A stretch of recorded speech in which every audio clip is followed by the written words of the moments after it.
Welcome to the Property Couch, where each week you get to listen to two of Australia's leading property experts. Bryce Holdaway, co-host of Location Australia on Foxtel's Lifestyle Channel, and Ben Kingsley, chair of Property Investors Council of Australia and the 2014 and 2015 Property Investment Advisors of the Year. Hi folks, here on the Property Couch, where each week during this summer series we're doing 2 episodes a week, Tuesdays and Thursdays. Bryce, welcome to the show. Thank you, Ben. Tuesdays and Thursdays. I like the way you built that up. Was it on? Oh, good. Yep. So we're away. We are away. I like that. So is that a sort of an intro of things to come? Maybe. But I think I'm going to shake it up a little, if you give me permission. All right. I've got one coming up, because we're into the new year. Okay. Just felt like it was a little bit repetitive. A little...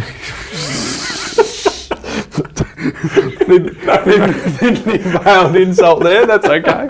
I'll absorb that one. But so you've got something coming up, have you? Yeah. All right. Yeah. Okay. Yeah. It better be good. Oh yeah. Based on, I think I've got a bit of sunstroke. Based on that little cheap shot from you in the summer series. Well, thanks for coming back off your banana lounge in your pool. Well, my contract says I've got to turn up. You got to turn up, exactly. I like that you know that. Just joking. Hey, joking. Very special guest. Yeah. There's another word you keep using. Very special guest. In order. Yeah. Very special. Everyone's. Mate, if you they Iris? Everyone's a very special guest. Now you've encouraged her because she's walked away from the desk laughing. Right? She has to drink so that she can stop laughing. Are you two pack hunters? Are you? No, we just love you. She almost joked. She almost joked. That's all right, mate. Wait, quick! I'll get the microphone over to her. Mate, I can absorb the hits, mate. But what you're doing is you're downplaying the significance of our guest today. That's all I'm saying. No, she's terrific. But I like the summer spirit that you're bringing to the table here. Oh, I think, again, it's probably a bit dehydration, a bit of sunstroke. Yep, at your age, you need to just be careful with that. Yes. It's not as useful as I am, Ben, so... But who have we got? Oh, we're having some fun, aren't we? Yeah. Yes, we are having some fun in here. Who have we got today? Well, we've got Margaret Lomas. Oh, I'm excited. Margaret is someone who knows her stuff. Yep, she's been doing property for over 25 years. Mm-hmm. She knows her stuff. Yep, one of the first few books that I was keen to read. She's been around for a while. Yep. She's been educating. She's been leaving a legacy for a long time, Ben. So let's have a little listen to what Margaret has to say. All right, Ben, we've got another very special guest here on our summer series. Of course, I am talking about Margaret Lomas. A titan of property investing across Australia and an absolute legend. Absolute legend. Welcome to the podcast, Margaret. Well, thanks for having me, but nobody's ever called me a titan before. I mean, I've had queen and princess and a few other things, but titan, I like it. Or maybe I got it from Tim Ferriss, let's be honest. I'd probably, use poetic license of stealing it, but you are, Margaret. You've been in this industry for a long time. You've helped literally tens of thousands of people. So we're delighted to have you on again. Absolutely. And thanks for having me. And we have interviewed Margaret previously, so Ben. Yes. So that was our 150th episode. Yep. So if you want to go and check out more of the backstory and some of the, the longevity that Margaret has had, you can go and check that out. But today we want to capture your thoughts, Margaret, in our summer series. As people sit back, they might be on holidays, they might be going for a jog, just sort of planning what they see into the year of 2019. But before we do, we kind of wanted to get your thoughts and feedback on what you observed in the property market in 2018. Look, it's been an interesting market, and I've seen a lot of things in my time and been through many, many cycles, as you can imagine. Mm-hmm. But this time around, we have seen some different influences creeping into the market to create an outcome that I'm not sure we've really ever seen before. And I guess that began, first of all, with the stricter lending conditions that were being promoted by APRA, and many of the banks that used to be able to lend a little bit more freely started to tighten up their criteria and make it just that little bit harder for people to get money. So the banks started doing that, first of all, I guess, voluntarily. And then we began to see a change in how people apply for loans and the requirements around servicing criteria. And a lot of this has been brought about largely as a result of the Banking Royal Commission. So we're now seeing a situation where rather than have what we used to call an expense matrix that applied to everyone that you fitted into. So if you were 2 adults and 2 kids, the bank said, well, this is what your expenses were, etc.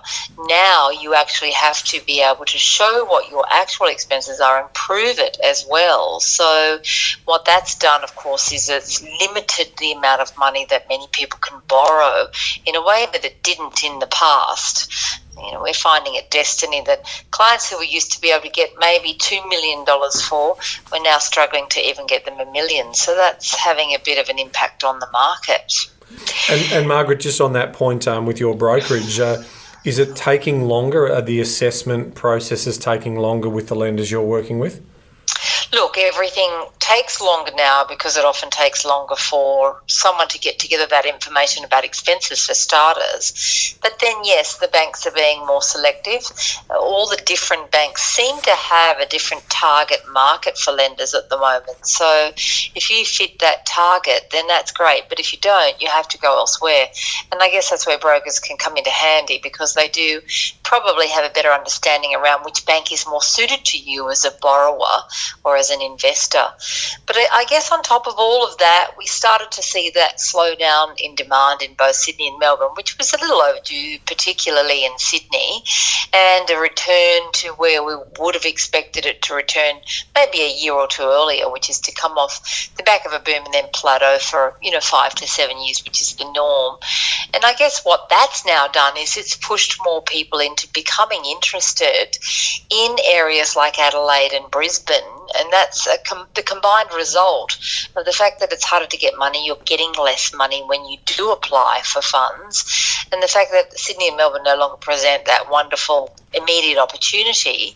So people are now starting to look for those more affordable markets that are still growing, at least at a time when so many markets aren't, that can also offer good cash flows on the return. So, I'm seeing a lot of people now looking at Adelaide and Brisbane. A bit of interest beginning in Perth as well, as many of those markets look like they finally hit the bottom. And also, interestingly enough, a little bit of improvement in interest in mining towns again. We've seen a couple of those mining towns that plummeted 80 and 90% now having clawed back 10 and 12% of the value in the last 12 months. Not any good yet for people who lost the 80 to 90, but if you're just getting in now, they're finally headed up the right way. So I mean, we're jumping ahead into sort of 2019, this current year's territory. Are you making some sort of views on that those areas are going to be good yielding areas with a bit of growth coming through, or? Look, I think the most important thing for all investors is to realise that we're just back to situation normal, and we've been in situation abnormal. So that's very important to note, that the wonderful returns that people have been getting out of Sydney and Melbourne are, when I say abnormal, they don't happen all the time. They happen every 7 to 10 years, and we do see that happen. So if you are a long-term investor, you'll know that the norm is more for a good solid area to grow maybe between 5% or up to 10% in a good year and have a 4 to 5% yield. And if you can get that out of property, I think it's a good result. And so because we're getting back to that norm in some areas, investors have to start realising that the name of the game is to get a good yield that's going to keep you in the market for a couple of years, and also get some growth over that time. 5% growth and 5% yield is still a nice 10% a year return, and good enough for property investors to expect, particularly when we're also seeing the share market really ride that rocky roller coaster all over again. So I think that's what we're going to see happen in the new year and in this year and moving on toward 2020. I think we're really going to see just those normal returns from properties and from areas, but not everywhere. Yeah, well, take us to some of the be a fly on the wall for some of the discussions that you had sort of at the end of 2018 where clients or colleagues or people who were looking to you for guidance, what were some of the things that you were doing in terms of just reassuring them that this too shall pass, this has been before, and as you call it, it's now the new norm? What were some of the conversations you were having to have with people just to take a little bit of the anxiety out of how they were feeling? I guess my conversations with investors never change, and it's been the same for 25 years. Basically telling everybody not to listen to the media, not to pay attention to these areas where we're getting these sudden booms that then turn into plateauing for some years, and to start looking for the kinds of properties that are in those areas that we know always grow to some degree. And there are still plenty of them around, even within areas like Sydney and Melbourne, where the overall gross figures are telling us there's a fall happening, but you still have those pockets that have the right fundamentals that will continue to grow even during a bit of a downturn. So I really like investors not to listen to any of the white noise ever, and to just think about those fundamentals. Try and get some money from some good quality lenders, and if you can get it, then invest as well as you can during that time in areas that have families and infrastructure. And those two basic things really keep a floor under the value of your property, and often serve to make your property grow even during times when properties in some of those more favoured and iconic areas might be going through their downturn. So, Margaret, with this idea of, the higher yields, I mean, we all know that obviously in our two biggest capital cities that the yields have come off those 4.5, 5s and are now down at sort of 3%.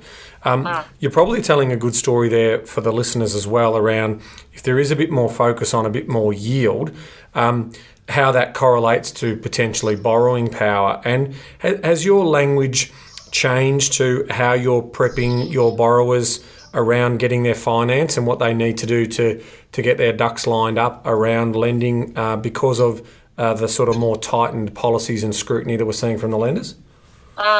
No, and my dialogue, as I said, hasn't changed in 25 years. And, sometimes I get criticised for the kinds of property that I recommend people to buy in. But you've got to understand the kind of property that I like my clients to buy are for long-term holders who just want to get a good return over time without the roller coaster ride. And so I'm always encouraging people to look for a good yield, but not too good, because really, really good yields in property, when everyone starts freaking out and starts looking for yield instead of growth, that they tend to go to those areas where you're getting the 7, 8 and 9% yields, and those areas are unstable for their own reasons. Yep. They're unstable because generally you're only getting those high yields for a particular reason that's unsustainable. It could be because it's a mining town, a one industry town, or some big project happening in the area that's bringing people in to be short-term renters, and they'll go away again. So I want people to go for good yield but not impossibly high yields, and not take those really low yielding properties in those areas that they think are blue chip, because the low yield makes it hard for you to hang in during these bad times, and they will come. Very few people can actually buy into an area just before a boom and sell just before it starts to fall again. So if you accept that you're not going to time it, and even if you think you can, you'll more than likely want to keep holding because it's going so well. Very few people have the courage to sell while a property's still going up, which means that they try to sell when it's starting to go down, which makes it much harder to sell. So I really want investors to understand that if you go for a good, solid yield, if you go for properties that don't have anything particularly fabulous about the area, so they're not aspirational areas, they're just good solid areas with families where they move in, they put their kids in school, they stay there 15 years until the kids have finished school before they think even about moving out of there. And those areas, as long as the yields are strong enough, generally give you a really good 10 to 15 year overall growth, often better than somewhere like Sydney can give you over a 3-year period.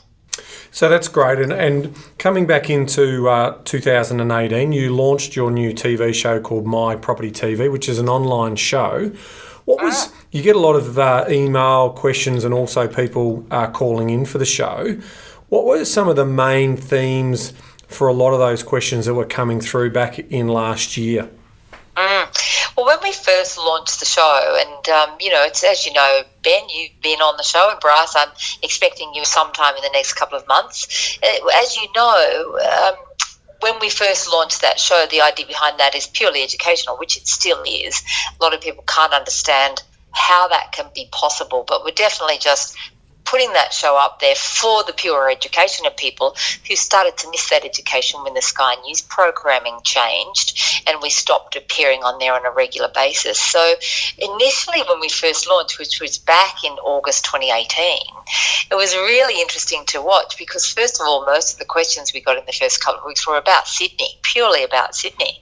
Even though it was already started to turn, people just wanted to know how bad it was going to get, whether they should sell now, whether they should buy now, and what they should be doing in terms of Sydney and, to a lesser degree, Melbourne. But now I'm starting to find that people are more interested in the strategic part of investing, and they're starting to ask smarter questions around how to invest and how to get recession-proof areas to invest in. So it's really good to see that the viewers are now starting to think more in terms of, well, this is a job I'm taking on that is going to be one I do for a long time, not one that I just do to make a quick buck and then get out of again. And they're starting to think now more about, well, what do I need to know as an investor to make that happen? So when you're looking at those types of questions, such as, recession-proofing areas, what are you looking for in those types of areas that are going to ride out the cycles? Well, if you think about it for a moment, you have to think about what normally makes a property lose value, or what kinds of property normally get affected by a downturn first. It's always, first of all, those high-end properties. So investors get a little mixed up in their own head about what they should be buying. They think that we should be buying in those areas where wealthy people live or aspiring to buy those. They think the more you pay for property, the better it's going to perform. And in fact, often the reverse can be true. The higher you go in purchase price, the lower the relative yield, and the more instantly that property value is affected by a downturn. And if you think about it, if you buy a $400,000 property that goes and the area goes down by 10%, then you'll lose $40,000. But if you buy $1 million property and the area goes down by 10%, you lose $100,000. So it's a big chunk to lose with a 10% downturn. So the first thing to know is don't go for those high-end properties. Don't go for those expensive properties that cost you an arm and a leg. The other problem with those properties, of course, is that if you also get hit by vacancy issues at the same time, then your entire investment, if you've only got one at, say, $1 million, is affected, and that entire investment isn't getting a yield for all those times it becomes vacant. So if you're thinking about what you need to have to recession-proof your portfolio, then it's those properties that aren't necessarily in the really cheap price range, because they tend to have more difficulty with tenants coming and going, and they can have problems with tenants not treating the property well, and they can also be situated in areas where councils aren't spending money on the right kind of infrastructure. But if we think about the kinds of properties that maybe first home and second home buyers buy, and people with young families buy, where there's a bit of a commute to the city, but there's good transport options to get there, and people who don't have a lot of money to spend on property when they're buying their first or second property don't mind a half an hour to a 45-minute commute. In Sydney, it can be over an hour commute. They'll accept that kind of a commute to get affordable property that's situated in communities where there are a lot of people like them, where there's a lot of facilities for the kids, like parks and schools, sporting facilities, and where council is actually providing services for families. And the best thing about those kinds of areas and properties is they're usually in about the $400,000 to $600,000 range. In Sydney, obviously, it's higher than that. I'm not recommending people buy in Sydney at the moment, but certainly the $400,000 to $600,000 price range in Melbourne is going to get you into one of those areas. And in Brisbane, it's more like the $300,000 to $500,000 price range, and the same down there in Adelaide and over in Perth. So that'll get you into those kinds of properties that tend to still either grow in value during a recession, or at least they hold their value, and they also get more demand around them when people have less to spend, and they get more tenants when people want to have cheaper rents. Margaret, that all sounds like good common sense and good fundamentals. You mentioned before that you often used to get criticised for your asset selection. Why do you think that was, and what's your right of reply, given that what you said seems to make a lot of sense, right? To me, it does make a lot of sense. But, the country's come a long way in how they think about property investing. I often have to laugh when I hear experts say things that I was saying 15 years ago and people not believing it, and they're all saying it today. And I think, well, there you go, I'm just an early adopter. But the important thing to know about when you're buying property is that it doesn't have to be about just filling your portfolio with these expensive assets. And when I first started investing in property, it was a time when the capital cities weren't performing overly well, but we were seeing some really good results in areas that were big regional towns or that were much smaller capital cities. And I'll give you a couple of examples. I bought in Darwin, which no one would buy in at the moment because the results are pretty bad in Darwin. However, when I bought there, I bought a place for $120,000 that within 6 years had become worth $450,000. Now, it's only worth probably about $380 now because it's lost a bit of value, but it's still a darn sight better than what I paid for it, and the rental yields are really good. At the time, nobody thought about Darwin because it was just another big regional town. There's been some similar success in quite a lot of other big regional areas, and there are times when the regions are a better choice than capital cities, but you just have to know when those times are. So I guess I was buying property in some of the regional towns, in some of the lesser known capital cities. Perth, I did very well out of property I bought in Perth. I did very well out of property that I bought in Adelaide as well, and I was buying those at a time when everyone was really stuck on the Sydney-Melbourne argument. And it took a long time for the Sydney-Melbourne argument to even make good. During the time I was investing in some of those other capital cities, Sydney and Melbourne were pretty flat for a long time, not returning a very good yield to the buyers there. Yeah, makes sense. So time to get the crystal ball out, Margaret, and let's talk 2019. Let's talk this year. What do you think are some of the big themes that are going to play out in 2019? Well, of course, negative gearing will be removed unless there's some kind of miracle that happens between now and the election, and we see the Liberal Party claw back a little bit of sentiment and start to get people who want to vote for them. I'm not sure, what's going to happen. I mean, gosh, ask me who the Prime Minister is today. It's going to take me a while to think about that because it changes so often. People forget that it's no better under a Labor government. It was just as bad under a Labor government. And on top of that, we had a government who just gets us into greater and greater national debt. But everybody forgets that. At any one time, they just know that they hate the party that's in power and they have to get rid of them. And they don't understand that they're swapping one devil for the next. And it's about trying to find out which devil is the worst devil. I know who I think, but this isn't a political show, so I'm not going to make that comment. But when Labor becomes government, they will get rid of negative gearing, and that's mainly because they have to now. They've hooked onto the back of that promise a whole lot of other promises that they believe the savings that they'll make from negative gearing is going to pay. So they're in a bit of a rock and a hard place themselves. They can't back down on that, and they'll definitely get rid of negative gearing. And I think what that's going to do is it's going to frighten a lot of people away because they'll falsely believe that it's going to make investing in property almost impossible, which is of course a furphy in itself. And I think that's going to be the main theme for the rest of this year. I think definitely it's what everyone is going to worry about. I think money will loosen up a little toward the end of this year as we start to see that panic around the Royal Commission begin to fade off. I still recall when back in 1998 when the Consumer Credit Code first came in, there was panic around that and no one was lending any money back then either, and borrowers couldn't get money, and that sort of went away a couple of years later, and I definitely believe that will happen again. Margaret, you just talked then about investing being no good after negative gearing coming out. You said that's a furphy. Can you expand your thoughts on that? Have you projected, because you're obviously of the same view as most, that negative gearing will be abolished. What does it look like looking past that date and for investors afterwards, from your perspective? Look, I actually did, and unfortunately I can't show it because this is, this is verbal. There's no visual in this particular interview, unfortunately. But I I took a typical $400,000 property and I showed 3 situations. The first situation was as things are now, negative gearing in, capital gains tax at 50% discount. And then I did negative gearing out, capital gains discount staying the same.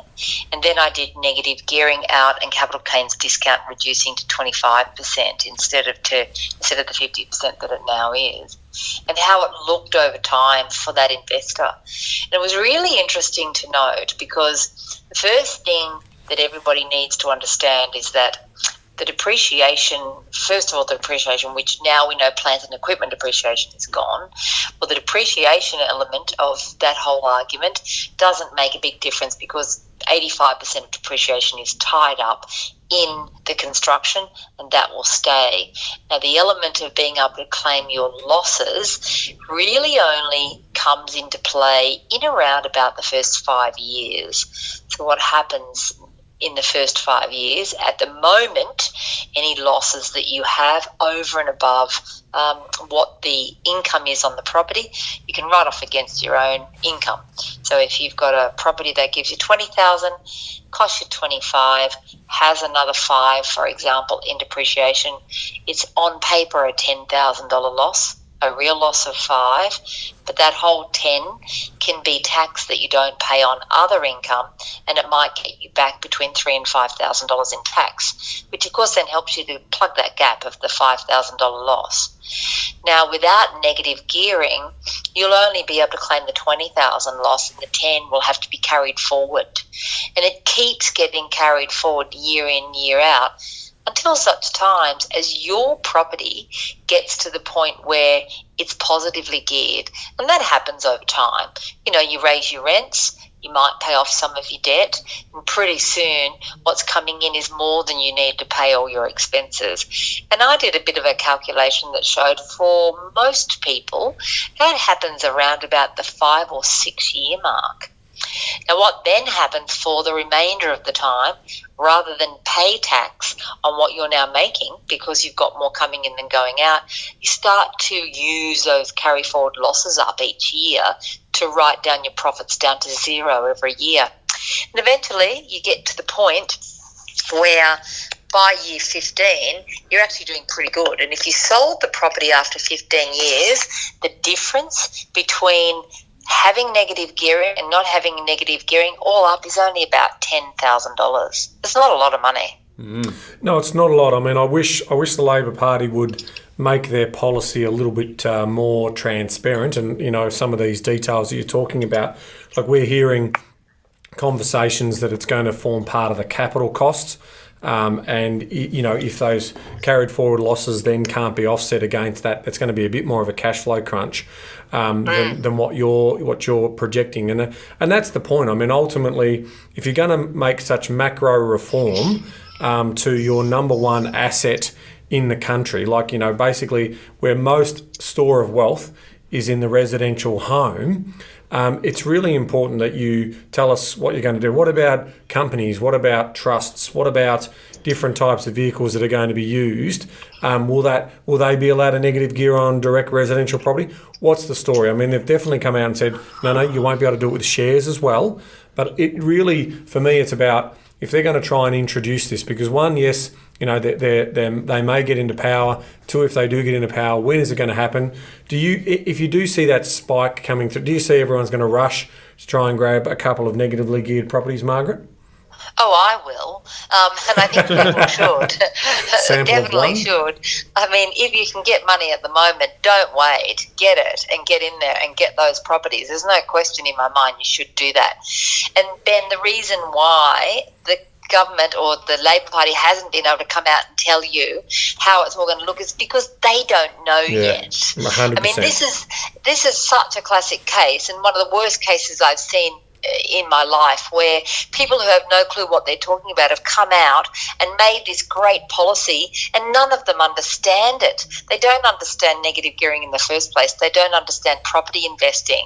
They've completely missed the point in terms of the impact that it's going to have on everything going forward. But they don't. If you ask them direct questions, which I've tried to do on so many occasions, nobody has the answer because nobody really knows what it means. I doubt very much if Bill Shorten understands it, and certainly the people that he's asking to support the policy don't understand it. All they see is what they perceive to be the tax savings. Nobody's even considered the unintended consequences of what this whole thing is going to do. And I think that's the point. Yeah, I'm on record as saying exactly the same thing. This is about building a war chest for both political parties who have a problem with spending money. They have this, they can't even run their own household, being the Australian economy in surplus. So that's the irony of this whole thing, and they're asking us to try and keep our situation where we don't get an opportunity to do what they're basically doing themselves. Yes, yeah, exactly. And I guess if any of them are negatively geared, which I'm sure many of them are, they just get their accountants to do it anyway. They're probably not even taking the time to understand what's happening for them. Yes, absolutely. Yeah, absolutely. So, Margaret, we certainly appreciate that you've given up your time to chat with us today. As people are sitting back over the summer series listening to this, whereabouts can they catch you? So we'll be doing Property Investing Matters, which is Tuesday night, 6 till 7 p.m. is the live show. And to be involved in the live show and to ask a question on that live show, then they can ring up and ask the question. But what people need to know about the show is that it's free to air. You don't have to have a subscription, a sign-up, anything like that to watch it. You just go to the website, mypropertytv.com.au, and click, and you're watching the show. And each episode goes live to air 6 to 7 on Tuesdays, but then stays there for a week until the new episode. And you can watch it to your heart's content, send in emails, have them answered. Of course, the usual applies. You get a book if we answer your question on the show. Apart from that, of course, destiny.com.au is my website. You can find out a lot of stuff there. We've got a lot of vidcasts and podcasts and all sorts of stuff. Plenty of free stuff for investors, which I think is important in this day and age. I do think it's important. I think people can learn a lot from you, Margaret. So again, we appreciate it. I will take you up on that invitation to come on. Thank you for that. And we know Ben will as well. But Margaret does great work on the PIPA board as well. So the Property Investors Professional of Australia.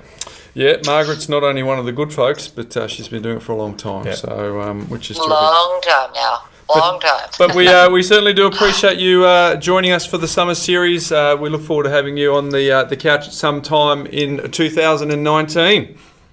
Great. Talk to you then. Okay. Thanks, Margaret. Thanks, Margaret. Bye-bye.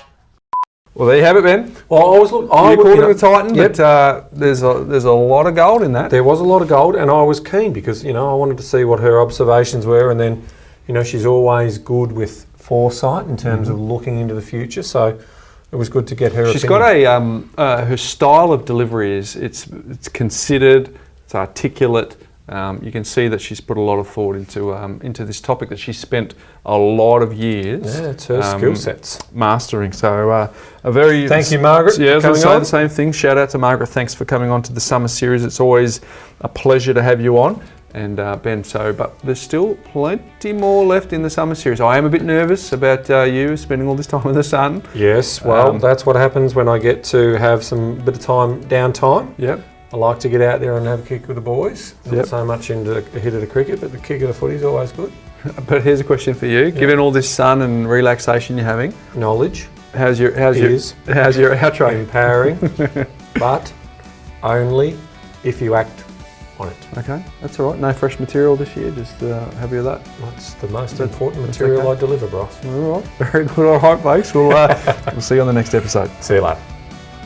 Want more great content from The Property Couch? If you haven't had a chance to go back to the foundational episodes, we got good news for you.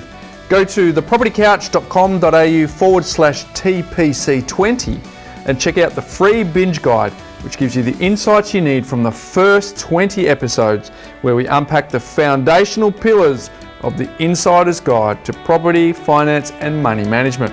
It's completely free and available now.